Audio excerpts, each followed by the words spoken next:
damos inicio nuevamente a un programa más aquí junto a ustedes y esta vez con un invitado de gran nivel, un gran analista político internacional, director ni más ni menos que del canal y del programa Dato Urgente. Estoy refiriéndome a Sebastián Salgado, un gran analista. Aprovecho a saludarte, Sebastián, gusto de tenerte aquí con nosotros y gracias por aceptar la invitación. ¿Cómo estás, Nicolás? Bueno, como siempre, un gusto estar acá en Satar TV, charlar de esos temas que venimos investigando desde hace tanto tiempo y que en este momento, de alguna manera, mueven esas fibras que de alguna manera sensibilizan a todo el mundo, ¿no? Así es. Ya estamos en el casi inicio, diría yo, Sebastián, de este cese al fuego firmado, pero que ni los garantes ni el Estado infanticida han cumplido, porque siguen los bombardeos en Cisjordania, siguen los bombardeos en el sur del Líbano, destrucción de vivienda, asesinato. De eso vamos a conversar. Pero antes de aquello, quiero mostrarles un video para que ustedes vean la dimensión del daño que hace el Estado infanticida a la población civil y en este caso en el Líbano. Bueno, esto que estamos viendo, Nicola, son unas imágenes que nos llegaron hace pocas horas. Esta es nuestra colega que vos conocés muy bien también en el Líbano, porque estuviste compartiendo con ella, Marwa Osman. Ella tiene su casa en el sur del Líbano, con su familia, con sus hijos, y esta semana intentando, hablar con ella, porque aparte es una gran analista, nos decía de que no está en condiciones anímicas, vamos a ponerlo en esos términos, de poder dar entrevistas en este momento, pero que sí quería compartir con nosotros y por eso me gustaba mucho estrenarlo aquí en Satar TV, lo que son las imágenes que ella misma grabó volviendo a su hogar o lo que quedó de eso en el sur del Líbano. Y es realmente, conmovedor y debe ser muy duro, ¿no? Volver al espacio donde criaste a tus hijos, donde tenés de alguna manera el respaldo de tu familia. Y fíjate las cosas que dejaron los sionistas que ocuparon su casa ahí tiradas, ¿no? El libro sobre José Martí, en inglés, en este caso, pero que a nosotros los latinoamericanos, ¿no?, nos toca tan de cerca. Claro. Y que ella ha querido compartir con nosotros. Fíjate, esas son algunas de las cosas. Ahí está, dedicado a ella, ¿no? Para Marwa. Porque, bueno, su casa fue usada de alguna manera como un lugar, una guarida de los soldados del régimen infanticida israelí, y eso conlleva, como todas las cosas que ellos tocan, ¿no?, la destrucción prácticamente completa, el desprecio por lo que son los habitantes de esos espacios y por consiguiente tratar de hacer todo el daño posible. Y bueno, en estas pocas imágenes creo que queda representado el dolor, ¿no?, de esas familias, que también nos hace pensar en todas esas familias que están volviendo al norte de Gaza en estos momentos, ¿no?, con esa fuerza, con ese empeño de volver a esos espacios donde no quedó prácticamente nada y sin embargo los vemos ahí caminando con sus valijas, volviendo al norte de la Franja de Gaza para decir, aquí estamos vivos, somos palestinos y esta es nuestra tierra, ¿no? Claro. Fíjate, Sebastián, muy bien lo que tú describes, y yo le agregaría que la perversión de ese ejército criminal, porque todos sabemos la cifra, que el 80% de las bajas son mujeres y niños. Y además, la destrucción ha sido de vivienda. O sea, el ejército infanticida evitaba el combate con la resistencia, evitaba el combate directo, pero las emprendía rápidamente contra mujeres, niños, o lo que es peor, bombardear la población civil, Sebastián. Entonces, lo que nosotros vemos de nuestra colega que le destruyeron su casa, eso muestra también parte de la perversión sádica de aquellos soldados que no tienen códigos. Ningún código militar, permite, Sebastián, que se las emprenda contra mujeres y niños y se omita combatir contra la resistencia, que era lo que estaba pasando. Yo he visto las declaraciones de algunos soldados liberados que han hablado muy bien de la gente de la resistencia palestina. Incluso uno se ofreció para volver a Gaza, ayudarlo a enseñarles cómo producir más alimentos, un ingeniero agrónomo. El tipo dice, lo único que quiere es volver a Gaza. Y a las muchachas que fueron liberadas, que cualquiera se podía dar cuenta por las condiciones físicas, la sonrisa y una de ellas levantando la mano con la B de la victoria, evidentemente que contrastaban, Sebastián, con aquellos palestinos demacrados, flacos, que se descubrían las camisas y estaban llenos de quemaduras, los brazos fracturados, llenos de cortes. Evidentemente que la ética, la moral, era bastante distinta entre los combatientes de la resistencia y el ejército criminal, Seba. Sí, hay gente que intenta descreer, tergiversar de estas historias, pero este último fin de semana tuvimos una más de Cody Moses, que fue un liberado de 80 años, ¿sí? Claro. Y todos sabemos que una persona de 80 años que ya vivió, vamos a ponerlo en esos términos, no necesita fingir nada, no necesita decir absolutamente ninguna mentira. Todas las personas a los 80 años, como decimos acá en Argentina, pierden el filtro y dicen lo que piensan. Claro. Y esta persona, perdón, decía esto mismo que vos estás diciendo, Nicola, que había sido tratado con muchísimo respeto, que creía realmente que lo que están sembrando con historias sobre la resistencia palestina no encuentra un asidero real y que, por tanto, él estaba dispuesto a dar testimonio al punto de que todos los medios corporativos sionistas se le fueron encima, porque, claro, todo esto contrarresta con esa estructura de mentira que ellos van creando, e incluso su esposa, que también vive, a ella la asediaron, tratando de que esas historias favorables a lo que ha sido este tiempo de retención de más de un año en Palestina podía surgir. Porque hay que recordar también, Nicola, de que desde hace más de 30 años Israel aplica la doctrina Hannibal. Y claro, esto es, ellos prefieren a un israelí muerto que a un israelí retenido, vamos a ponerlo en estos términos. ¿Por qué? Porque saben que después le cuesta muy caro, como les está costando ahora, tener que liberar a cientos de palestinos por cada israelí liberado. Y entonces ellos, en lo que es, vamos a decir, las maniobras militares, en los momentos en que estas personas han sido tomadas, retenidas, por eso utilizaron los helicópteros Apache ametrallando a cualquier persona, diciendo claramente de que tenían que tratar de que ningún vehículo volviera a la Franja de Gaza. No importa quiénes fueran en cada vehículo, porque aparte no tenían tiempo para saberla.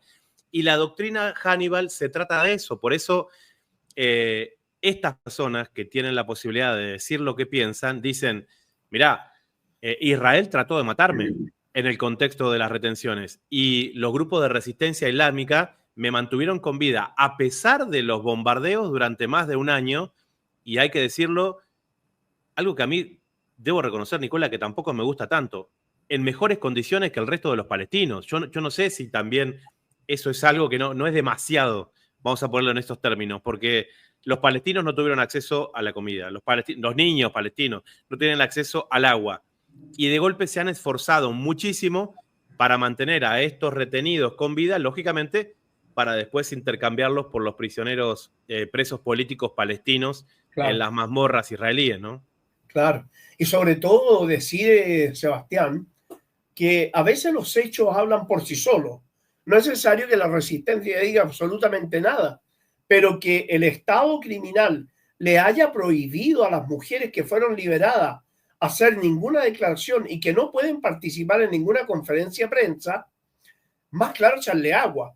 Y eso fue por el hecho de que varias de ellas dijeron que habían sido tratadas con respeto, que era falso lo que decía el Estado infanticida, de que habían violado, que habían matado niños, que era falso, que esos jóvenes habían sido como sus hermanos y que habían preferido darle a ella el alimento antes que a ellos mismos. Entonces, todo eso, Sebastián, ha hecho que se cuestione la sociedad supremacista que hay ahí, se cuestione esos principios sionistas, de tal manera que hay un quiebre interno muy grande y además que a pesar del cese del fuego, a pesar de todo, se rompió, fíjate, un esquema bien importante, Seba, que me gustaría que lo analizáramos. El Estado criminal siempre ha dicho que el lugar más seguro para los judíos es el Estado de Israel. Eso es lo que dicen ellos. Resulta ser que los judíos pudieron comprobar claramente que el lugar más inseguro de la tierra para ellos es Palestina ocupada. Claro. Tanto así que aún estando en un estado de cese el fuego, no baja el promedio entre 2.000 y 3.000 colonos que salen diariamente de Palestina ocupada y se están yendo a vivir a Turquía, a Chipre, se están yendo a vivir a Grecia. O sea, es muy sintomático lo que está pasando allí, Sebastián. Sí, sí, evidentemente estamos viviendo un tiempo en que, a pesar de la asimetría militar, vamos a decir, que mucha gente intenta llamarla guerra, lo cual es imposible, porque para eso hace falta que hayan dos ejércitos, no una sociedad civil en armas defendiéndose como cualquier proceso de liberación que es víctima de un proceso colonial tardío, como este que estamos viendo ahora en Palestina. Y evidentemente eso marca el nivel que tiene la resistencia también hacia el futuro. Entonces, yo creo que esa gente que ellos llaman los colonos, que en definitiva a veces me parecen más peligrosos que los propios militares israelíes, porque hay que recordar, Nicola, los amigos que ven este canal lo saben, que los colonos están armados, ¿sí? Y que entonces pueden generar una falsa apariencia civil cuando en realidad es un militar sin uniforme, ¿sí? Porque ellos están ocupando esos espacios, tratando cada vez y cada día de seguir corriendo las fronteras del régimen israelí, provocando y asediando a las familias palestinas para que ante cualquier conflicto llamen a los militares que están en la esquina para que ellos puedan tener un respaldo armado y con armas de grueso calibre. Entonces, las personas, vamos a decir, que pueden profesar cualquier religión, pero que entienden realmente la situación que ellos pueden llegar a proyectar con un futuro para ellos mismos, a pesar de esa naturaleza de colonos que ellos mismos se admiten, saben que no tienen futuro. Saben que la resistencia, más allá de las más de 50.000 víctimas civiles que les están causando ahora al pueblo palestino, ahí están esos jóvenes levantando las manos con los dedos en B, bailando el dabke sobre lo que fueron sus antiguas viviendas. Entonces, ante ese espíritu indómito que yo no lo he visto, por lo menos en este tiempo, en ningún otro pueblo del planeta Tierra, saben que ellos no van a poder vencer y que no existe maquinaria, tecnología, nada que pueda prevalecer sobre esa visión de defensa de su cultura, de su idioma, de su tierra, de su familia, que tiene el pueblo palestino y que no solo lleva adelante, vamos a decir, este proceso de liberación, sino que le está demostrando al planeta que basta a veces con tener la convicción de no querer ser un pueblo subyugado por un sistema represor y que en eso les va la vida misma, ¿no? Claro. Y creo que es algo que aquí en Latinoamérica, más allá de todos los puentes de solidaridad que podemos tratar de tender muchas veces, en realidad solamente podemos aprender de esas luchas de resistencia, ¿no? Fíjate, Seba, que yo sé que estarás de acuerdo conmigo tú, pero yo creo que después de Stalingrado, Gaza ha sido peor. ha sido peor. Ujú. Yo creo que los nazis no fueron tan sádicos como lo han sido los sionistas. Y ese es lo terrible, porque no solo el nazismo, bueno, era un excelente ejército que militarmente se enfrentó a otros ejércitos y los derrotó, todo eso, lo sabemos. Pero aquí se especializaron en la guerra en contra de los civiles.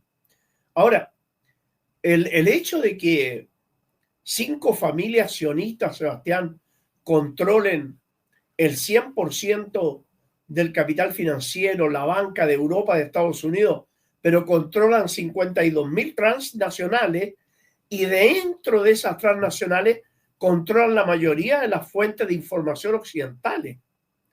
De modo que la gente generalmente no sabe la realidad, lo que se está viviendo.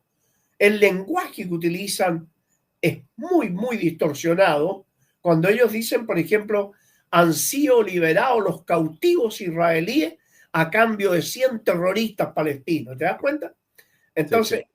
el lenguaje, todo malintencionado, todo hecho y estructurado de una manera de la manipulación de la opinión pública salvaje. Fíjate que ahora nosotros estamos asistiendo a una brutalidad donde los países garantes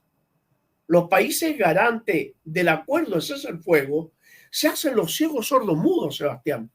Claro. Israel está bombardeando y destruyendo el sur del Líbano, aprovechándose que los libaneses respetan el cese el fuego. Y están bombardeando indiscriminadamente los campos refugiados palestinos en Cisjordania, y ninguno de esas potencias, mal llamadas cristianos occidentales, se manifiestan. Y eran los garantes. Los mismos garantes, y bajo la misma espeluznante y vomitiva acción que tuvieron los sionistas, los mismos garantes, Reino Unido, Francia y Estados Unidos, fueron los que garantizaron al pueblo palestino de que los combatientes, cuando salieran de Sabra y Shatila, la población civil iba a ser protegida. Claro. Salieron los combatientes y la población civil fue masacrada. 13.000 civiles fueron asesinados. No habían combatientes. Solo niños, mujeres y ancianos mataron, fíjate. Entonces, la historia se repite con la misma inmoralidad que ha caracterizado, Sebastián, a Reino Unido, Francia y Estados Unidos. Y fíjate que si me permite, y perdona que me prolongue, ¿no? Pero si me permites tú analizar esto, Francia, Reino Unido, Estados Unidos son los culpables de la mayoría de los crímenes en todo el mundo. Lo que han hecho franceses y británicos en África, han matado millones de africanos, los han inmerso en un hambre, en una precarización de su existencia gigantesca. Son europeos los que colonizaron América Latina. En el norte de América se instalaron europeos, británicos, franceses, irlandeses, en Ottawa, ¿no? Los franceses eran crueles hasta decir basta. Y los británicos, en todo lo que es el norte, no olvidemos que hicieron desaparecer pueblos completos. Los Cherokee fueron exterminados en una sola noche, todos. A ese general que dio orden de matar a niños y mujeres cherokees es héroe en Estados Unidos, héroe nacional. Entonces, claro, el norte de América, que no es de los Clinton, ni los Trump, ni los Biden, esos son europeos. El norte de América de los Mano Amarilla, Toro Sentado, Pluma Blanca, Caballo Loco, de los Cherokee, los Apaches, los Sioux, los Comanches, los Dakota, los Lakota, los Seminola, esos son los pueblos del norte de América. Y no estos criminales. Y lo que se ve es que el crimen, el asesinato, los crímenes de lesa humanidad es la mejor arma que tienen esos 3 países, Seba. Sí, lamentablemente nosotros acá de este lado de la cordillera lo conocemos muy bien. Y también hay que decir que parte de la historia argentina, ya después de más de 60 años de su independencia, en la década del 80, de 1880, ¿no? Con lo que se conoce aquí como la campaña al desierto, fue un genocidio de nuestros pueblos originarios, que bueno, también hay que decir, en algunos lugares aquí en provincia de Buenos Aires, que hay un pueblo, por ejemplo, que se llama Los Toldos, ahí trajeron lo que yo considero el primer campo de concentración de esta parte del mundo a algunas familias sobrevivientes que los obligaron a realizar trabajos forzados de todo tipo, y estamos hablando de fines del siglo XIX, ¿sí? No son cosas tan lejanas. Tan lejana. Y por eso esa impronta que uno ve en este tiempo, por ejemplo, de el presidente Milei, ¿no?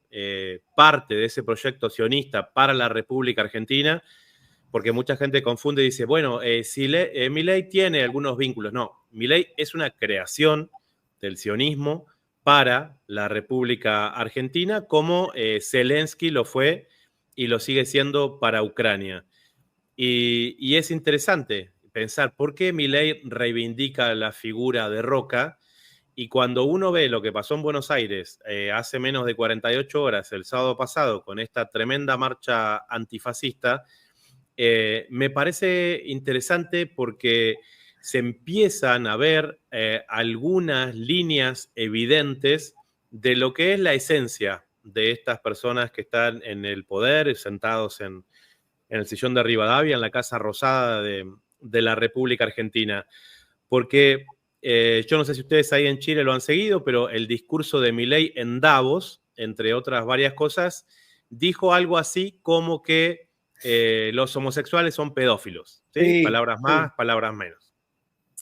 Ahora, hay mucha gente que puede haber pensado, bueno, esto es una manera de congraciarse con Trump y criticar a lo que se conoce como la izquierda woke, pero atención, porque esto es más profundo.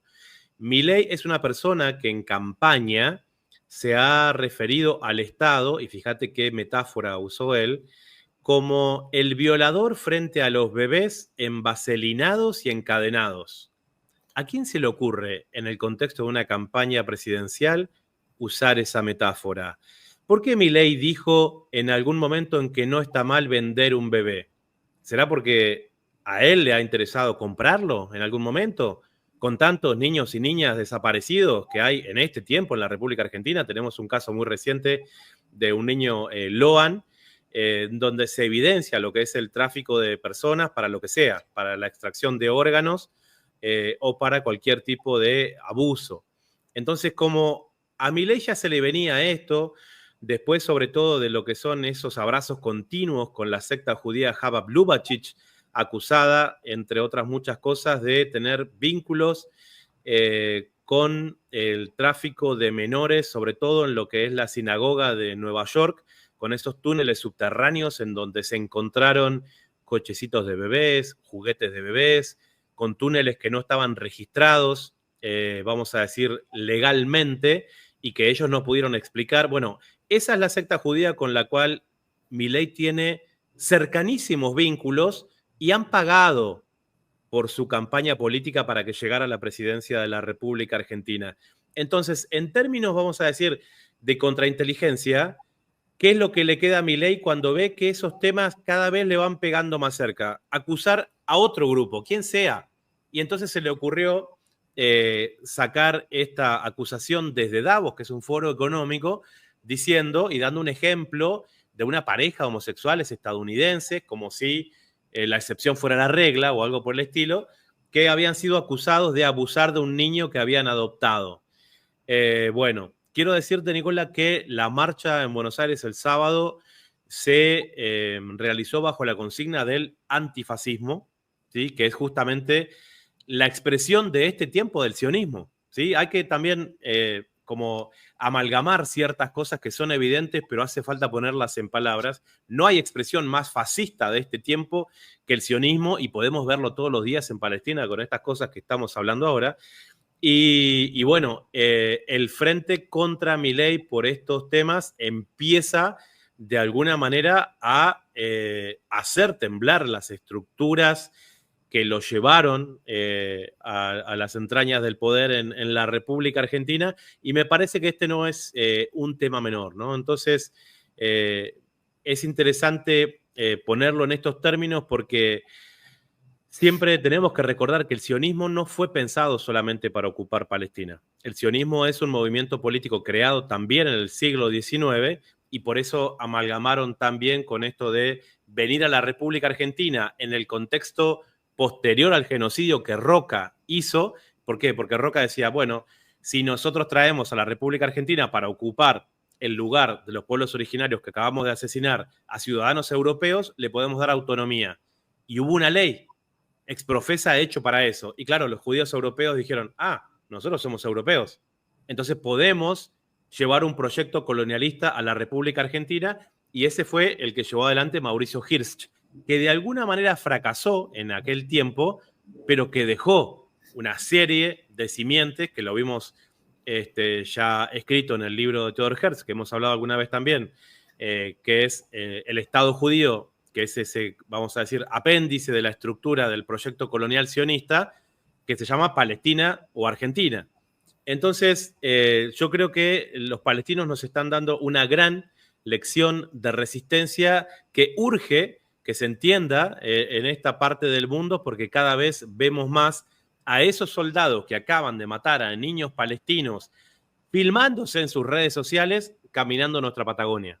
Y esto realmente, que hoy día ya tiene pedidos de captura de la Corte Penal Internacional a través de algunas organizaciones europeas que le van dando seguimiento a estos asesinos, bueno, me parece que de una buena vez por todas deberíamos articular lo que son las denuncias contra ellos, ¿no? Bueno, se están haciendo. Hay varias organizaciones en Chile y fuera de Chile que están siguiendo judicialmente a estos criminales que además se jactan y muestran en las redes sociales como aquel perverso que ponía a una mujer palestina embarazada y él incluso hizo una polera, Sebastián, después. Era un francotirador que mató a una mujer embarazada y puso "one shot to die", o sea, un tiro, dos muertos. Entonces, eso da cuenta de que es una prevención psicológica producto de la formación que le da el sionismo como ideología. Yo creo sinceramente que el sionismo debería ser proscrita, igual como lo es el nazismo. Y diría yo que es peor. El sionismo ha sido mucho más perverso que el nazismo, porque además, contra todo lo que dicen la propaganda sionista, todo, muchos judíos colaboraron con los nazis. Tanto es así que no solo el acuerdo de la Jabará, que ya lo hemos mencionado en reiteradas oportunidades, del acuerdo entre sionistas y nazis, sino que Samuel Panzer, judío de religión, era el mayor fabricante de tanques Panzer. Y no le pasó nada. Al judío pobre lo perseguían para obligarlo a ir a Palestina donde él no quería ir. Más de la mitad de los judíos alemanes no fueron a Palestina, fueron al Reino Unido, Francia y principalmente a Estados Unidos. No les interesaba. Entonces, Sebastián, y perdona que haga y retroceda, ¿verdad? Pero no quiero ser prosaico en mi expresión, pero nunca entendí cómo el pueblo argentino, que es un pueblo bastante culto, uno de los más cultos de América Latina, pudo haber votado a presidente a un tipo como Milei. Eso no lo logro entender, ¿verdad? Es difícil de explicar, seguramente puede haber muchos factores, pero yo creo que tal vez uno de los más significativos es el rencor de mucha gente sabedora de ser parte de una patria, de un país, de un suelo tan rico, que no puedan vivir dignamente y que eso hizo que votaran en contra de todas las estructuras en las cuales habían estado a nivel político hasta este momento. Y ese odio también fue inoculado poco a poco por los medios corporativos, ¿no? Entonces, hoy hay que decirlo, o sea, seguramente tal vez la mitad de la gente que estuvo en la marcha contra Milei ayer lo votaron, porque si no, no nos dan los números, ¿sí? Claro. Vamos a pensar que la elección fueron los números que nos dieron realmente. Y entonces, bueno, ahí se entiende, ¿no?, de que ese odio inoculado durante tanto tiempo, haciéndoles creer de que una persona que venía de afuera podía estar a la altura de generar un gobierno que les diera, no sé, una cierta prosperidad económica, y viendo, ¿no?, que los proyectos individuales cada vez más están por encima de los proyectos colectivos, como lo son los proyectos de nación y de ser parte de una misma patria. Bueno, todo eso fue llevado al máximo de sus capacidades, y la verdad es que a través de las redes sociales hicieron un trabajo devastador. Y Claro. hoy mismo uno puede ver todavía, o sea, chicos muy jóvenes que capaz que no tienen trabajo, capaz que son incluso muy humildes, pero ellos defienden los intereses de las grandes corporaciones del mundo. Es tremendo, es doloroso, pero es real al mismo tiempo, ¿no? Y bueno, esa es parte de la maquinaria que ellos han creado y contra las cuales nosotros nos enfrentamos con lo que tenemos todos los días, ¿no? Terrible. Vamos a otro tema. ¿Cómo ves, Sebastián, tú el cese al fuego en el sur del Líbano y en Gaza? ¿Y cuál es el futuro que tú le ves a esto? ¿Cómo lo ves? Mira, evidentemente digamos, cese al fuego está vinculado al intercambio, vamos a decirle, de rehenes, prisioneros, presos políticos. Hay muchas maneras de llamarlos. ¿Qué va a pasar cuando Hamas termine de entregar al último retenido? Puede llegar a ser la pregunta. Creo que evidentemente hace falta que algunos estados que han sabido ser parte de procesos de pacificación en algunas partes del mundo, como lo ha sido Rusia en Nagorno-Karabaj, como lo han sido, digamos, otros países que han luchado intensamente por la paz en Asia Occidental, puedan ser parte de un resguardo de manera abierta de ese pueblo palestino, que una vez más va a quedar a merced de lo que sea la finalización de ese acuerdo de paz. Y creo que el ejemplo más claro es lo que está pasando en este mismo momento en Cisjordania. O sea, el acuerdo es solamente para Gaza, pero en Cisjordania en este momento están llevando adelante una operación que ellos mismos le llaman Muro de Hierro, ¿sí?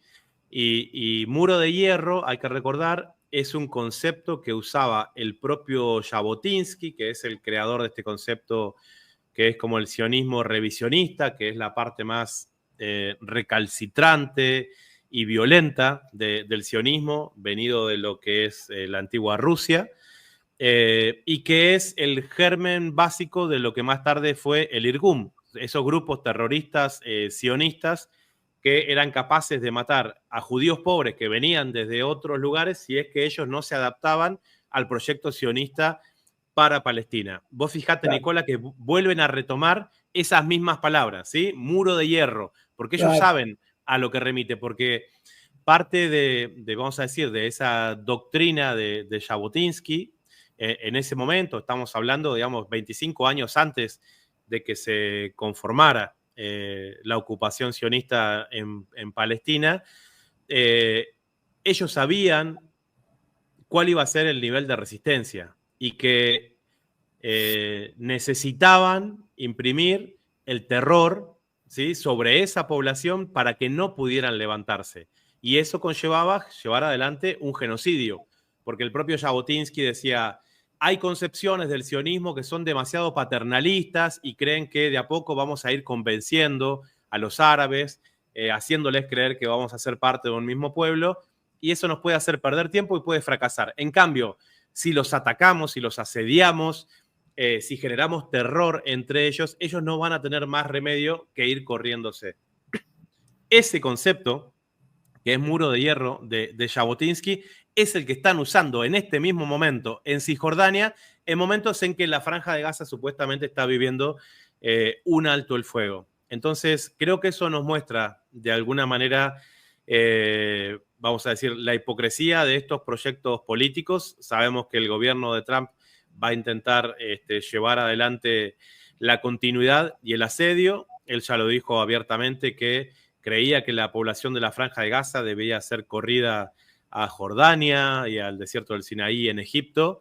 Pero bueno, Evidentemente la resistencia del pueblo palestino no está sola. Hay, me parece a mí, un grupo de resistencia creciente en Asia Occidental. Hemos visto el apoyo de Yemen, hemos visto el apoyo de la resistencia del Líbano, de la República Islámica de Irán, no tanto así de las monarquías del Golfo, que ellos siempre se acomodan, ¿no?, a sus conveniencias. Y creo yo, sí, aunque nos cueste reconocerlo, que han perdido un gran aliado en Siria, ¿sí? Claro. Esta caída del gobierno de Bashar al-Assad, que es difícil de entender, pero fue celebrada por grupos de la resistencia palestina, por ese odio que tenían, más vinculado al padre de Bashar al-Assad, de Hafez al-Assad, por enfrentamientos tal vez de otros tiempos, hicieron que increíblemente parte de la resistencia palestina celebrara esa caída de ese gobierno que conlleva evidente y claramente una victoria israelí, que los vemos hoy día de qué manera avanzaron en los altos del Golán, un poco más allá de lo que todavía estaban, ¿no? Entonces, bueno, creo que el pueblo palestino sabe que por delante esto no es una paz duradera, esto es una necesidad que tuvo que buscar el gobierno del ente sionista porque se encontraron con una resistencia muy férrea, que les mataron a más de 1000 militares, aunque ellos no quieran reconocerlo, que encontraron una solidaridad creciente de todo el mundo. Yo acá en Buenos Aires lo vi, nunca las marchas palestinas tuvieron tanta gente. Mucha gente en el mundo entendió por primera vez lo que significa la esencia del régimen colonialista israelí, porque pudieron verlo a través de las redes sociales. Entonces necesitaron un poco reconfigurar esta estrategia. Pero evidentemente el futuro del pueblo palestino en Gaza yo lo veo por lo menos muy incierto. El sufrimiento que ha tenido esa gente no es solamente que los sobrevivientes ahora van a reconstruir sus casas, ¿no? Pensemos, veíamos al principio, Nicolás y los amigos y amigos de Satar TV, el video de Marwa, el dolor de ella de regresar a esa casa donde los soldados israelíes la usaron como una especie de búnker y su familia está entera. Sin embargo, ella trae consigo el dolor de no poder volver a su casa, a su pueblo, por la cercanía que tiene con la Palestina ocupada.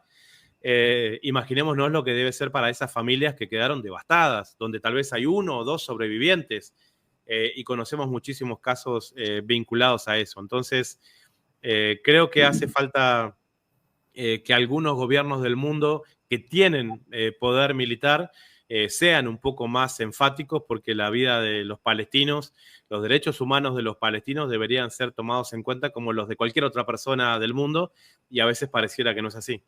Claro. Fíjate, Sebastián, ampliar lo bueno que has expuesto. Fíjate que cuando surgieron estos grupos terroristas, como la Irgun, la Haganah, la Stern, la Swat Leimi, todos estos grupos eran entrenados por oficiales nazis. Claro. De acuerdo a la Jabará, el acuerdo que tenían con los nazis, le enviaron oficiales que los entrenaron en territorio palestino ocupado. Los primeros entrenadores militares que tuvo el Estado infanticida fueron nazis. Ahora, otro factor también que me gustaría decirlo, que aquellos que se sintieron contentos con la caída de Bashar al-Assad fue justamente los sectores de Al-Fatah, principalmente Sebastián, y un sector muy minoritario que es ligado a Khaled Meshal, que son serviles. Ya te digo, por ejemplo, la famosa Autoridad Palestina. Autoridad no tiene ninguna y tampoco representa a Palestina. O sea, tanto es así que ahora en los combates de Jenin llegaron a la vergüenza de que dejar que los soldados sionistas combatan contra la resistencia. Cuando los soldados se cansan, ellos salen y continúa la policía palestina combatiendo contra los palestinos. Es una vergüenza lo que ha hecho Abbas y sus 40 amigos. Son traidores, pero de la peor calaña. Desgraciadamente, Sebastián, los propios árabes se han acostumbrado a hacer el trabajo sucio para Israel y los han ayudado. La caída de Bashar al-Assad fue orquestada por los árabes, con el apoyo de Turquía. Pero quien salvó a Israel fue justamente los árabes, porque el plan era reactivar Cisjordania entera y después abrir el frente del Golán. Se sabía que Israel no podía soportar esos 4 frentes y ya estaríamos hablando de otro estado inexistente y estaríamos hablando de un estado palestino liberado. Si no hubiera sido por los traidores árabes. Desgraciadamente, cuando digo traidores árabes me refiero obviamente a los gobiernos. Y en este caso vergonzoso, a la mal llamada autoridad palestina, que de Palestina no tiene absolutamente nada. Nada. Sí, evidentemente, vamos a decir, las monarquías del Consejo de Seguridad del Golfo, que decirlo claramente, Arabia Saudita, Emiratos Árabes Unidos, Kuwait, Bahrein y Qatar, son proyectos occidentales, ¿no? Esta gente que se pavonea con sus danzas, que son los tipos más ricos del mundo, bueno, lo son porque trabajan para Occidente. Y ahí sí, Occidente no se preocupa de que no haya elecciones, no piden las actas de nadie, porque son, vamos a decir, pueblos sometidos a los intereses británicos, estadounidenses y también israelíes, como lo estás diciendo vos ahora claramente, Nicola. Entonces, yo creo que no hay que esperar nada de ellos, pero sí hay que reconocer que en lo que generó la solidaridad para con el pueblo palestino, estos monarcas han tenido que dar una serie de señales ante la posibilidad de que, como sus pueblos son tan solidarios con Palestina, ellos sabían de que si no hacían algo, por lo menos por ser parte de un alto el fuego, bueno, ellos podrían también temer por la inestabilidad hacia el interior de sus propios países. Cuando uno ve, por ejemplo, en Marruecos, que son tan fanáticos del fútbol, todos esos estadios gritando a favor de Palestina, y uno ve que Mohamed VI es un apéndice de los intereses sionistas en esa parte del norte de África, hace falta una chispita para que eso brote en algún momento. En Egipto yo siento que pasa lo mismo con Al-Sisi. Si no, habría que pensar por qué, ¿no? En esa frontera que controla en Rafah, Egipto, bueno, no podría ser una puerta de entrada primero de agua y alimentos, pero también de lo que haga falta para llevar adelante una resistencia armada.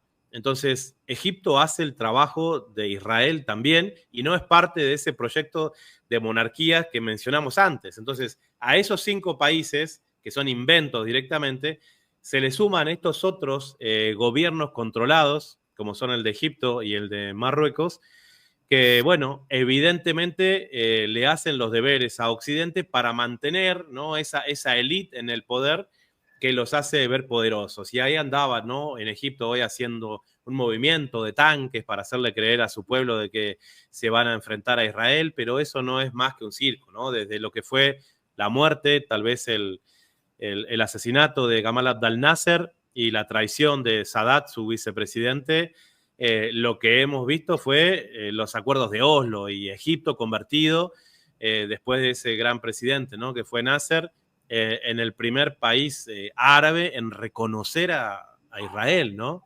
Entonces, claro, la historia de las transiciones no es de ahora, y en ese sentido creo que no tendríamos que pensar en una respuesta, vamos a decir, vinculado a lo étnico-cultural, sino que somos todos seres humanos y creo que en ese sentido, digamos, Palestina necesita mucha ayuda y solidaridad que llegue desde América Latina, porque también nosotros somos parte de un pueblo que han sufrido los procesos de colonización y todavía, de alguna manera, estamos en ese proceso, aunque en términos, vamos a decir, humanos, 200 años de la independencia de nuestros países pareciera lejano, en términos históricos no es nada. En términos históricos no es absolutamente nada. Entonces, creo que ellos que lo están viviendo, este proceso de lucha por la liberación de su cultura, bueno, deberían por lo menos tener el reconocimiento mucho más cercano de América Latina. Así es. Así hay una situación bastante compleja en el mundo árabe, principalmente, como tú muy bien lo has mencionado, en Marruecos y también en Jordania. Jordania también tiene una población que está muy, muy, muy en contra de lo que está pasando.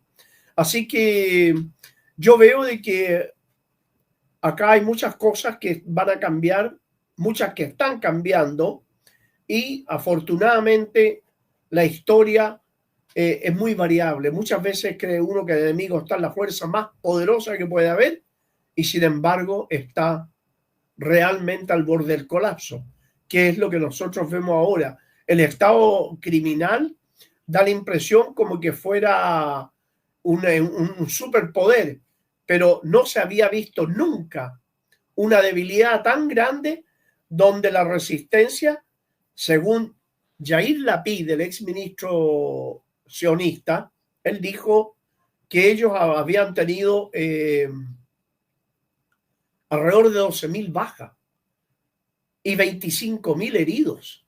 O sea, yo recuerdo, Seba, que solamente en el Líbano Hezbollah le liquidó 2.000 hombres y le destruyó 70 tanques.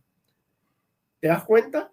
Entonces, las pérdidas eran muy grandes y también lo que se había sabido y lo que ha trascendido ahora es que Estados Unidos, por solicitud del Estado infanticida, le pidió que tratasen de hacer a como de lugar un alto al fuego.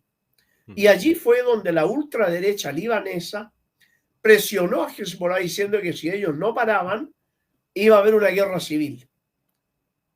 Esa fue la mayor presión que obligó a Hezbollah a aceptar este cese al fuego, porque la guerra lejos la estaba ganando Hezbollah. Y en Gaza, bueno, la situación, si bien es cierto, era distinta desde el punto de vista del castigo brutal que estaban cometiendo contra la población civil, pero no es menos cierto de que la resistencia en el plano militar le provocó también una derrota gigantesca. Ya están saliendo a la luz que jamás prácticamente no fue tocado. Claro. ¿Te das cuenta? Sí, hemos visto, ¿no? Videos que ni siquiera en películas uno puede pensar que es posible, ¿no? Un combatiente descalzo con un RPG en su hombro, enfrentando desde una ventanita a un grupo de tanques.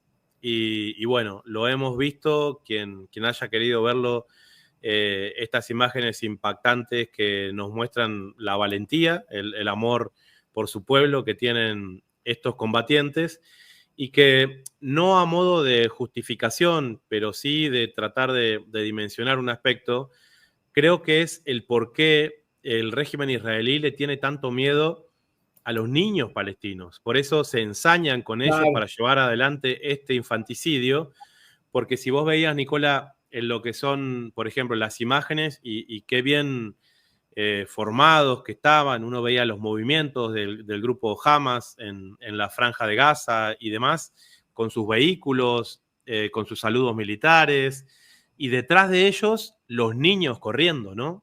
Los niños viéndolos a ellos realmente como los defensores de sus propias vidas, que al fin y al cabo son héroes de verdad, ¿no? Como héroes de mentira, como los que teníamos nosotros en nuestra infancia, ¿no? Ahí al lado puede estar su primo, su tío, su hermano mayor, y estos niños en un futuro van a querer defender a su pueblo igual que estos jóvenes lo hicieron con ellos. Entonces, lo que busca Israel cuando bombardea hospitales, lo que busca Israel cuando bombardea escuelas, es cortar, ¿no? Esa cadena de resistencia que a los ojos de los niños de este tiempo, seguramente estos niños, que todos y cada uno de ellos son sobrevivientes, van a ser parte de la resistencia incluso más férrea que la que estamos viendo ahora nosotros en este momento. Entonces, bueno, creo que queda, ¿no?, ese hilo de esperanza, porque toda lucha por liberación es justa por todos los métodos posibles, incluso las Naciones Unidas así lo entienden. Y creo que de a poco una parte importante del mundo también lo va viendo de esa manera, Nicolás. Sí. Ahora, mira, es importante lo que está ocurriendo en Europa con producto de la guerra de Ucrania, sobre todo lo más vergonzoso que fue que ahora Zelensky reconoció que de los 170.000 millones de dólares que le habían enviado en ayuda, a Ucrania solamente habían llegado 70.000, que hay 100.000 millones desaparecidos. Entonces, toda la gente en Ucrania se pregunta, y sobre todo las personas, los ucranianos que dicen, bueno, mi hijo murió en la guerra, yo tengo otro hijo que está en silla de ruedas, y tengo otro hijo mutilado. ¿Para qué? Para que un grupo de ladrones se esté robando la plata.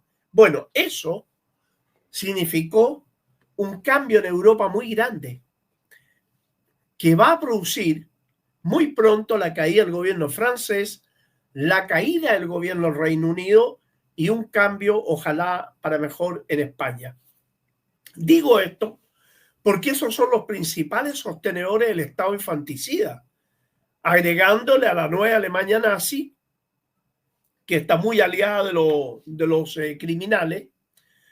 Resulta ser que allí nosotros podemos estar asistiendo a un cambio geopolítico muy pronto, muy fuerte, muy intenso, y que va a arrastrar al Estado infanticida hasta un cordón umbilical de Europa. Esto, la historia se repite, Sebastián. ¿Por qué digo la historia se repite?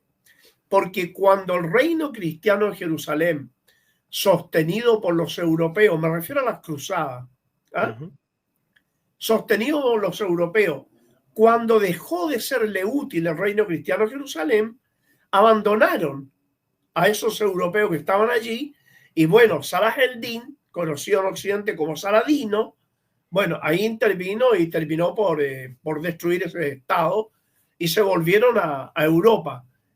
Esto es muy similar, fíjate, es muy similar, porque la gente allí ya no quiere seguir. El hecho de que estén saliendo 2.000, 3.000 diariamente para afuera es realmente impresionante. Fíjate que hay un comentario de nuestro buen amigo Pablo de la Vega, que tú también conoces bastante, este gran hombre, ¿no? Gran compañero, que él dice, el Polisario vencerá. Es tan cierto eso. Aquí hay una alianza perversa entre la monarquía feudal de Marruecos y el Estado infanticida, que está aplicando los mismos métodos en contra de la gente del Sahara Occidental. Yo también, Pablo, estoy de acuerdo en que el Sahara y el Polisario va a vencer. Le hicieron al Polisario, Sebastián, le aplicó a Europa y a Estados Unidos la misma medicina que hicieron con los palestinos. Claro. Los palestinos los llevaron a Oslo, le dijeron 5 años ustedes van a tener un estado definitivo. Mira la cantidad de años que han pasado, 30, y el estado no existe. Y mira lo que está pasando, puros crímenes. En el Polisario le dijeron, en 2 años vamos a hacer un plebiscito para que la población saharaui decida si quiere ser marroquí o quiere ser saharaui. 20 y todavía años, están esperando, claro. 20 años y todavía se espera el plebiscito. O sea, es una técnica que tiene Occidente para desarmar a los movimientos revolucionarios cuando estos movimientos revolucionarios están realmente causándole daño al enemigo. Así que yo creo, Sebastián, no sé si estarás de acuerdo conmigo, que dentro de todo lo malo, lo bueno es que el sionismo primero ya es conocido por todo el mundo, ya dejó de ser las pobrecitas víctimas de un mal que estaba preparado en el mundo en contra de los judíos.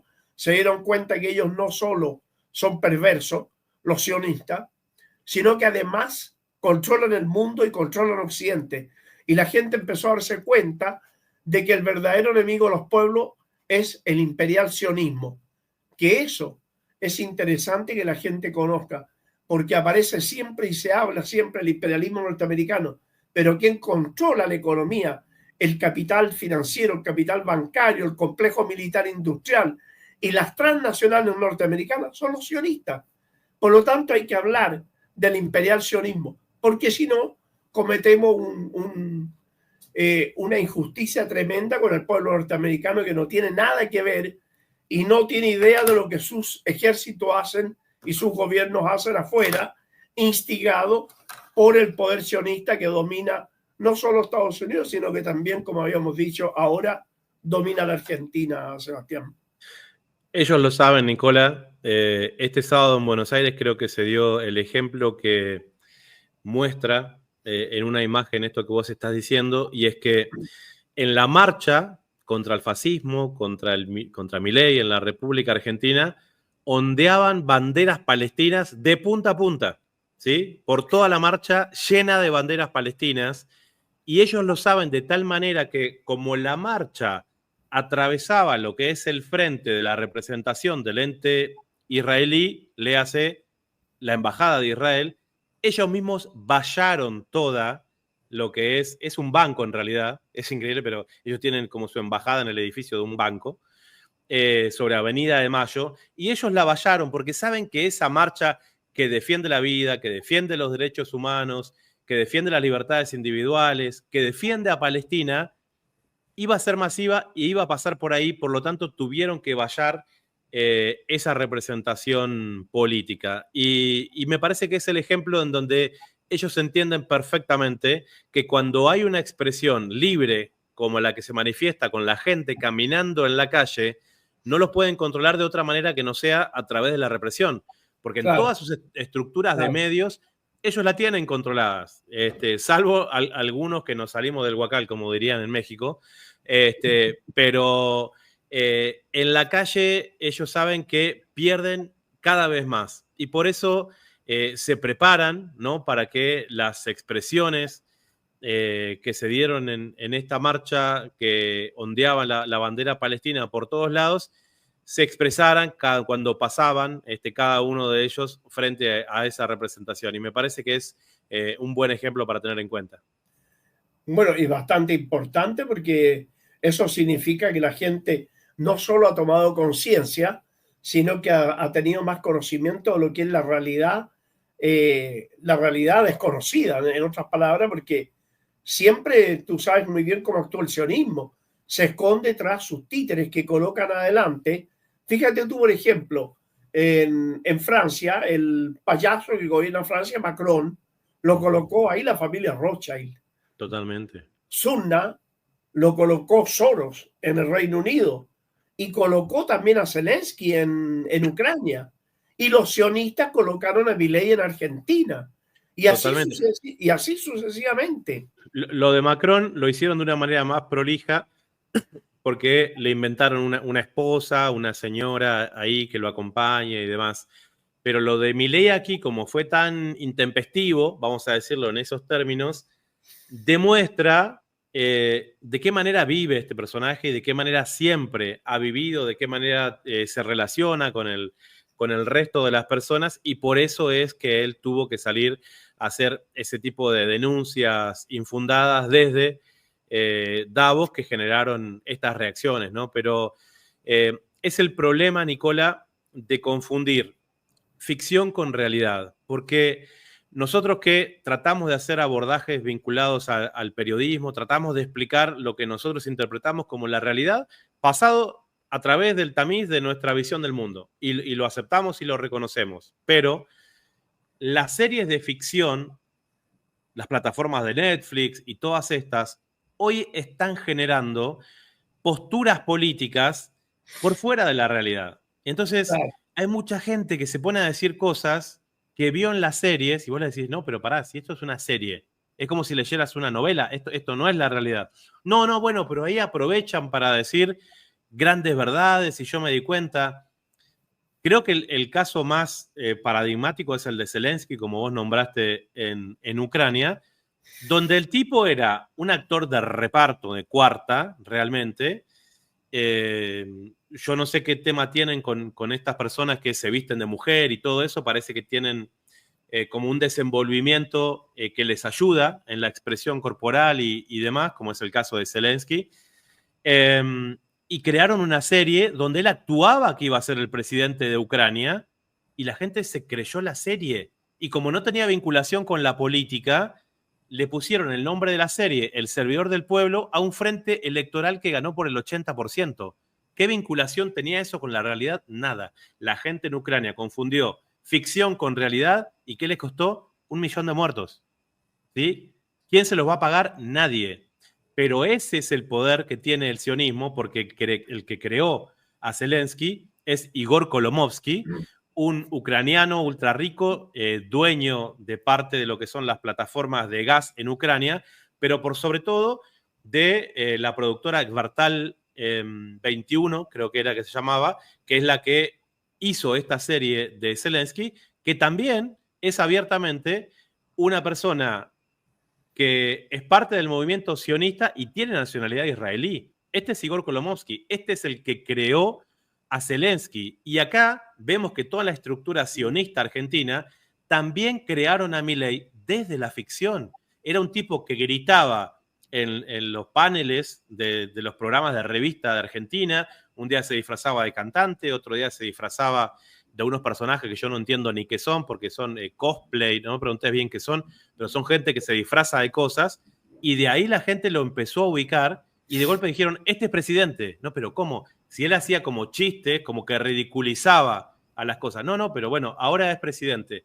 Y es el tipo que tenemos sentado en el sillón de Rivadavia. Entonces, confundir ficción con realidad nos puede llevar a un destino, incluso te diría, de balcanización de nuestros propios países, como está pasando en otros lugares del mundo en este momento. Claro. Bueno, pero tampoco estamos lejos de las variaciones que se ven en el mundo árabe, que ya hay serias situaciones de descontento. Fíjate que en Siria, que ya ves tú la situación como estaba, nosotros en uno de los programas de Zatar TV habíamos advertido que las próximas guerras que se iban a ver en Siria era el enfrentamiento entre Turquía con Estados Unidos y con Israel. Porque sabemos que Turquía pretende quedarse con el norte y el noreste y no quiere un Estado kurdo porque sería suicida para ellos. Israel y Estados Unidos insisten en crear un Estado kurdo para mantener en guerra permanente a Siria, Irak, Irán, Líbano, y así tenerlos ocupados en eso y dejar que el Estado de Israel viva tranquilito en su construcción colonial. Pero me gustó mucho la declaración que hicieron dos partidos en Siria hace 2 días atrás, 3 días atrás, una alianza entre el partido Baas, ex miembros del Baas, unas comunidades alawitas y el Partido Comunista Sirio, donde están hablando de organizar al pueblo para luchar contra estos megaterroristas, criminales desenfrenados, los cortacabezas, que les lavaron los dientes, los llevaron a la peluquería, los obligaron a afeitarse, le pusieron ropa y ahora son personas honorables. Y eran los cortacabezas.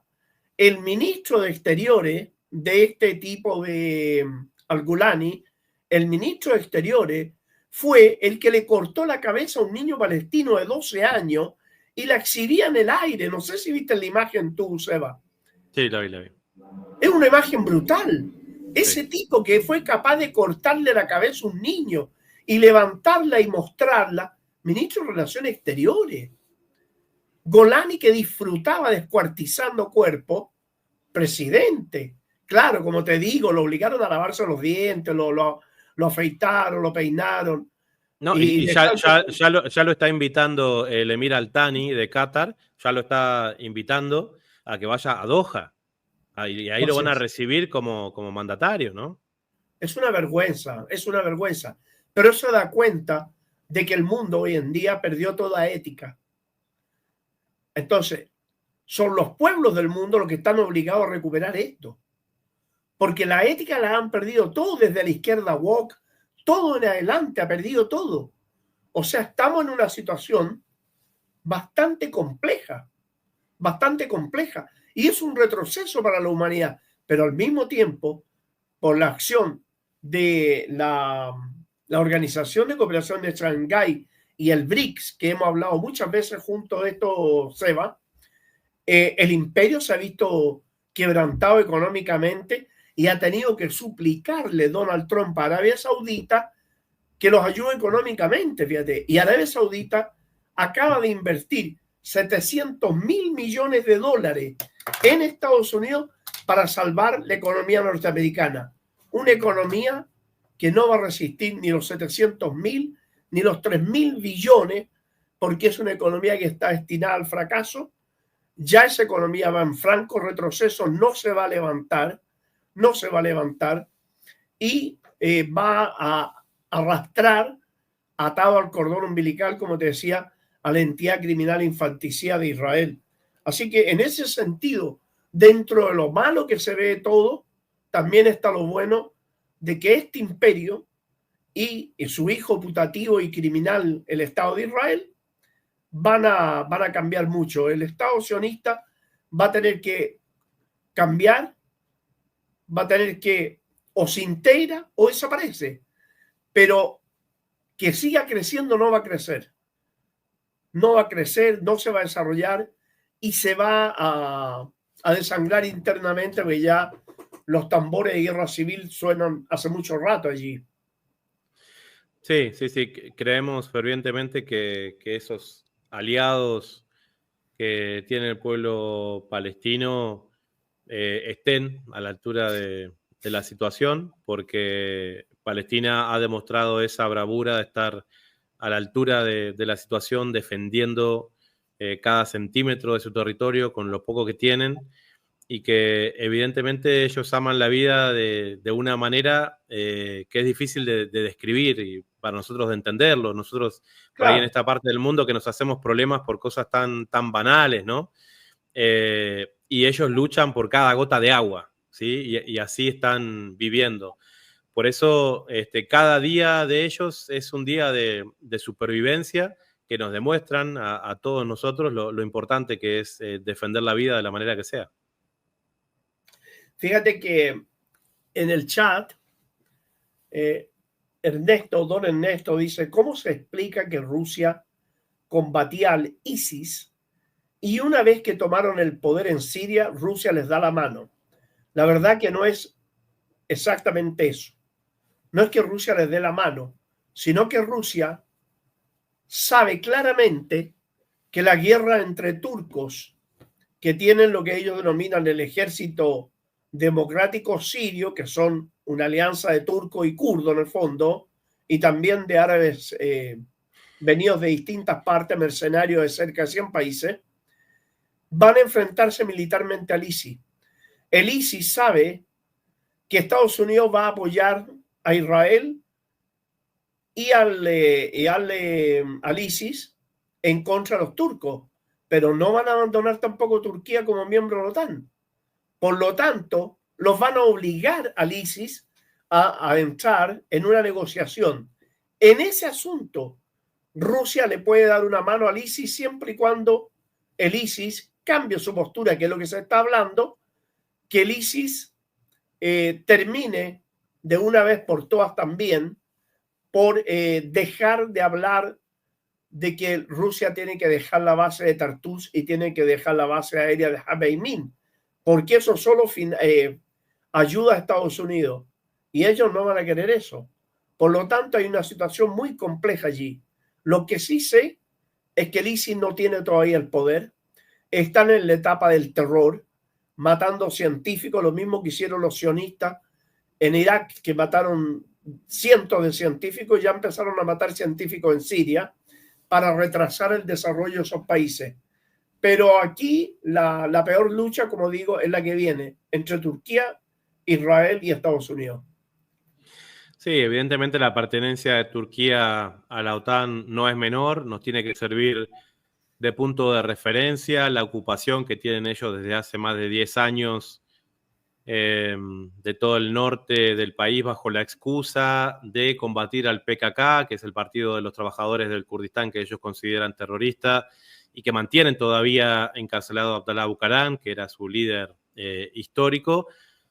Nos muestra que Turquía está viviendo esa etapa del romanticismo de querer volver a lo que era el imperio turco otomano anterior a la Primera Guerra Mundial. Y habría que recordarles, ¿no?, que el mundo es otro en este momento y que los países hermanos de Asia Occidental no fueron los que, vamos a decir, disminuyeron su poderío, por decirlo en cierta manera, que fueron los países de Occidente, que son a los que ellos están asociando a través de la OTAN. Por eso es como difícil poder pensar en acuerdos en ese sentido. Uno ve a Turquía diciendo que va a apoyar al pueblo palestino, condenando algunas acciones de Israel, pero por otro lado, celebrando abiertamente la caída del gobierno de Bashar al-Assad y esta victoria israelí en ese sentido. Sí. Y se ve claramente también a través de su nuevo canal en español que tienen, TRT, algo que desde mi perspectiva se ve como una gran contradicción editorial, por lo menos en ese sentido. Y el tema del ISIS, que vos mencionabas, yo lo veo abiertamente, por el tiempo que me tocó estar haciendo cosas en Siria, como una creación israelí. Por eso ellos le ponen esos nombres que en las siglas en inglés significa Estado Islámico, ¿no? Que no, Claro. no es un Estado ni es islámico, está financiado por Israel, pero cualquiera de esas acciones que ellos le mandan a hacer, algunas personas que tal vez se reconocen a sí mismos como musulmanes, sirven para fomentar estas campañas islamófobas y hacer creer en Occidente, donde estamos viviendo nosotros, de que esto se trata de una pelea entre musulmanes, por decirlo a grandes rasgos. Pero uno Claro. nunca vio al ISIS hacer ninguna acción contra Israel, porque son quienes lo Jamás. financian y quienes le pagan. Entonces, si uno pensara que este ISIS, con todas las cosas que ellos pueden haber hecho, tuviera libertad de acción, ¿a quién atacarían primero? Tiene que atacar Tel Aviv, no Claro. Damasco. Bueno, Claro. esta lógica es la que no se plantean muchos analistas y que también hay que reconocer que cuando, como nos decían estos amigos a través de Satar TV, que se pensaban un poco, ¿no? ¿Cuál es la postura definida del Kremlin, del gobierno de Putin, de la Federación Rusa? También hay que recordar que hay un importante lobby sionista en la Federación Rusa y lo hubo desde hace mucho tiempo. No es casual que Jabotinsky, el padre del sionismo revisionista, era Rusia. Parte de eso actualmente es Ucrania, pero históricamente fue Rusia. Entonces, hay un lobby sobre diferentes estamentos del gobierno ruso por parte del sionismo. Y esto, desde mi perspectiva, se ve bastante claro y uno lo puede ver también a través de los medios de comunicación rusos, incluso en idioma español, que se refieren a la resistencia palestina como terroristas. Y uno dice, ¿pero de dónde sacan esa palabra? Bueno, no es casual. Esas palabras son elegidas como uno los ve en todos los medios corporativos argentinos. Dicen Hamas terrorista, dicen Maduro dictador. Tienen que decir como esas cosas juntas, no importa qué es lo que digan después, pero ellos trabajan sobre ese nivel del inconsciente para que la gente después opine sobre esa estructura que es falsa, pero que trabajan sobre esto, vamos a decir, sobre la ficción que hablábamos también antes, ¿no? Y ahí uno ve que si bien la Federación Rusa es un gobierno que ha sabido enfrentarse a la OTAN, a diferentes poderes fácticos, dentro de su propia génesis también tiene una influencia grande del sionismo y esto muchas veces se hace evidente. Así es. Así es. Fíjate que también no hay que dejar de lado varias situaciones que se están produciendo, sobre todo la contradicción en la medida que con China, en la medida que Estados Unidos plantea recuperar Asia Occidental y la nueva ruta de la seda china principalmente es Asia Occidental y Asia Central. Entonces, también ahí hay otro elemento que va a tener que entrar a batallar. Y ahora China con las manos un poco más libres. Y digo con las manos un poco más libres porque mientras tenía más de 500.000 millones de dólares en bono de deuda del Tesoro norteamericano que tenía China comprado, no podía aparecer en algún campo de batalla en contra de Estados Unidos, porque evidente que se los iban a congelar y le iban a decir, estos son indemnizaciones por daño de guerra. Entonces China supo alargar esta situación, no se apoderó de Taiwán, no invadió Taiwán, esperando justamente deshacerse de estos bonos. La mayor cantidad se deshizo con Arabia Saudita, que le compró 400.000 millones de dólares en petróleo despachado en 15 años y le pagó con los 400.000 millones de dólares con los bonos de la deuda norteamericana. Es decir, China se sacó un tremendo problema encima. Y ya los otros 100.000 millones, ya mucho de eso ya se ha deshecho. De modo que ahora China tiene las manos un poquito más libres y también va a ser un actor que va a tener que entrar en esto porque no puede perder todo lo que ha hecho para llegar donde está simplemente por quedarse como espectador. Eso no va a ser así. Y Rusia... No, pero es interesante, Nicola, recordar que las principales facciones de la resistencia palestina se reunieron en China con Xi Jinping, ¿sí? Eso fue un antes y un después, en donde China fungió un poco como amalgama en la articulación de las diferentes facciones palestinas sin que nadie se lo pida. Entonces ellos están diciendo, nosotros dimensionamos la gravedad de lo que está pasando y queremos salir a respaldar reconociendo a cada uno de los actores políticos. Fue un mensaje de Xi tremendamente importante. Y cuando yo te digo, a mí me gustaría ver a una de las grandes potencias mundiales garantizando la vida de los palestinos, la verdad te digo, no estoy pensando en Rusia, estoy pensando en China. Hoy parece como una cosa absolutamente loca, pero yo creo que tiene cierta lógica por ser parte del Consejo de Seguridad, por ser el actor mundial que son en este momento, y porque ellos han demostrado ser un pueblo absolutamente pacífico. Ellos desarrollan portaaviones todavía a energía convencional. ¿Qué significa esto? Al no trabajar con energía atómica, no están preparando para invadir a nadie, están preparándose para defender su territorio. Yo le preguntaba a una colega corresponsal china que trabaja en Argentina hace muy poquito, le digo, bueno, ustedes dan vuelta alrededor de Taiwán, pero nunca nada. Y me dice, ¿sabes qué pasa? No nos conviene. ¿Cómo que no les conviene? Si ya estamos ganando todas las guerras. Estamos ganando la guerra económica, estamos ganando la guerra cultural, estamos ganando la guerra con las alianzas y la diplomacia en todo el mundo. Si el mundo sigue como está, nosotros seguimos ganando en todos los órdenes. ¿Para qué vamos a arriesgar a una guerra que no sabemos cómo puede llegar a terminar por una isla que en definitiva nosotros la seguimos considerando nuestra, pero que puede poner en riesgo todo lo que se ha construido los últimos 100 años si ya lo conseguimos? La isla de Taiwán no va a cambiar la configuración de la economía mundial y cuando lo veo en esos términos digo, la verdad que tenés razón.